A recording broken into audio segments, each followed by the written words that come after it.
Good day everyone, I'm Sharina Mirugal and today I am going to discuss the topic of the deconstructing the idea of the world hierarchy.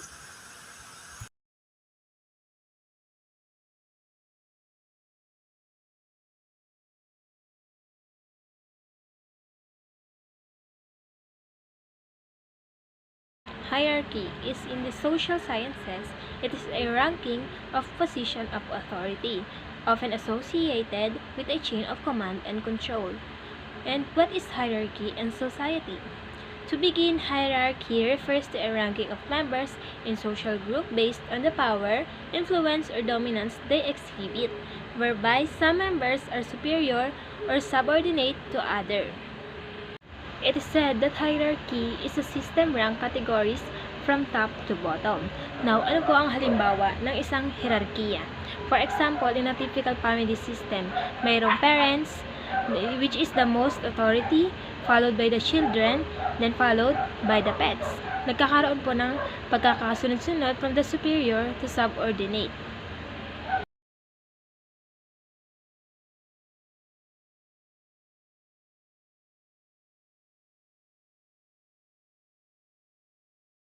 It is said that the Cold War event was the main reason kung bakit nagkaroon ng pagkakahati-hati sa mundo.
At noon ngang 1947, itinatag ang Truman Doctrine kung saan ayon dito, magbibigay ang US ng suportang pinansyal, politikal at militar sa mga bansang may kinakaharap na banta ng komunismo na dulot ng USSR. Ito ay inisulod sa polisiyang containment na naglalayong limitahan ang impluensya ng USSR at ang paglaganap ng komunismo.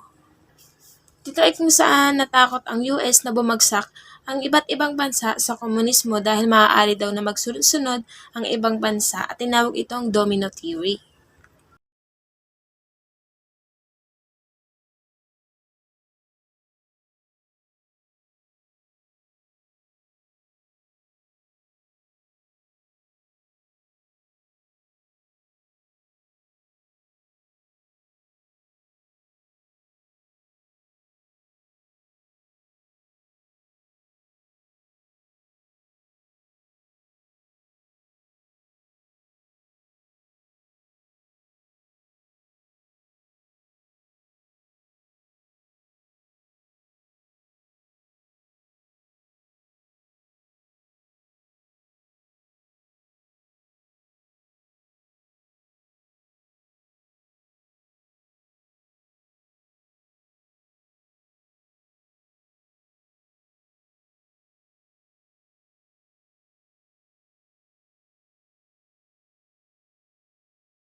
Cold War is also a battle for power.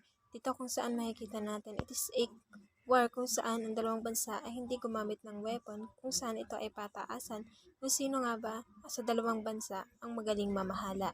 Komunismo ba o ang kapitalismo?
As what we said kanina, that the Cold War was originated from the ideological differences kung saan the communist nations and industrialized capitalist nations competed in both technological and political superiority. Both nationalistic tones appeared, creating differences leading to the brink of war without a combat. As I said kanina na ang Cold War is ideological conflict between two nations, ngayon ano nga ba ang ideology? Ideology based on or relating to a system of ideas, especially concerning economic or political theory and policy. Ideology is directly related to the social structure, economic system of production, and political structure. When we say ideology, ito po ay normative kung saan ito ay nagsasabi lamang kung paano gumana o dapat umiral ang isang lipunan. Hindi nito directly nilalarawan kung ano nga ba ang nagaganap sa isang lipunan. And as I said, ideology is a normative. It is a set of only collective held ideas about society, usually promoted in order to justify a certain type of political actions. Dahil nga sinabing collective idea, which means it considered the perspective or opinion of others, or the set of opinions or beliefs of group or individual. Kaya nga nagkaroon ng hidwaan sa dalawang bansang ito dahil sa kanilang sariling ideolohiya. And now, let's discuss the different kinds of ideologies such as political ideology, social ideology, epistemological ideology, and ethical ideology. First one is the political ideology. When we say political ideology, it's a certain set of ethical ideals, principles, doctrines, myths, or symbols of a social movement, institution, class, or large group that explain how society should work and offer some political and cultural blueprint for a certain social order. In political ideologies, it includes the liberalism, conservatism, socialism, and other political ideologies and post-ideological politics. When we say liberalism, it favors individual freedom but acknowledges the need for some form of government intervention in the economy. The second one is the conservatism. It advocates for the prevention of society and tradition and opposes radical changes. Ang konserbatismo ay isang filosofiyang estetika, pangkultura, panlipunan at pampolitika na naglalayong itaguyod at mapanatili ang nakasanayang mga institusyong panlipunan ng isang bansa. At hindi rin nito pinapayagan na magkaroon ng pagbabago sa isang kultura. The third one is socialism. It favors a political and economic system in which the ways of production, distribution, and exchange are owned by the community collectively. And last one is the libertarianism. It advocates for minimal government intervention in the lives of citizens. And now let's discuss the second types of ideology, which is social ideology.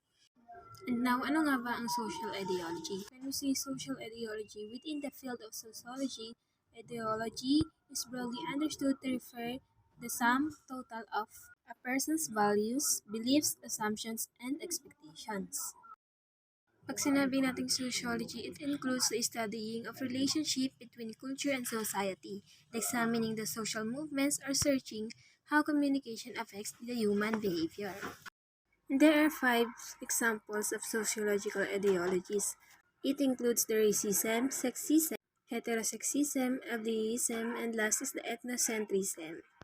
First one, let's discuss the racism. It is the belief that groups of humans possess different behavioral traits corresponding to inherited attributes and can be divided based on the superiority of one race over another.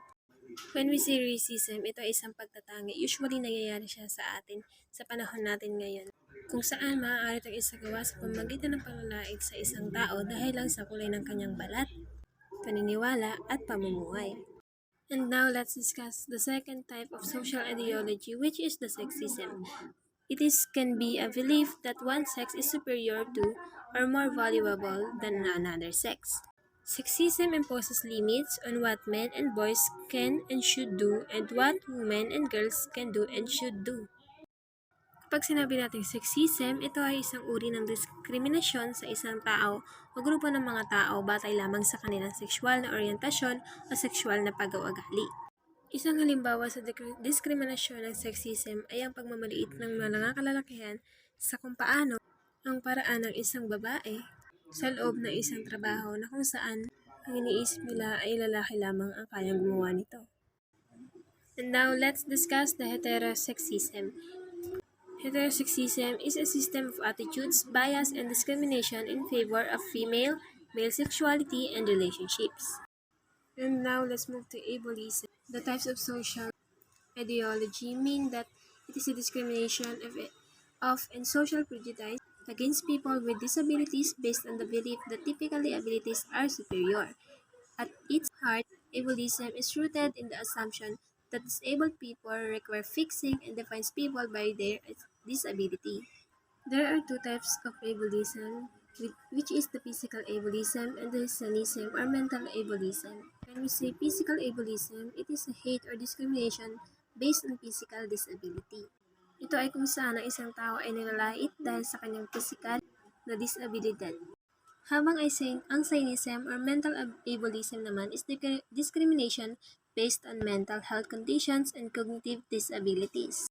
The last type of social ideology is ethnocentrism. It is the evaluation of other cultures according to their preconceptions originating in the standards and custom of one's own culture. Ethnocentrism, ito ay kung saan ay kinukumpara ang kultura o nakagawian ng isang bansa sa kabila.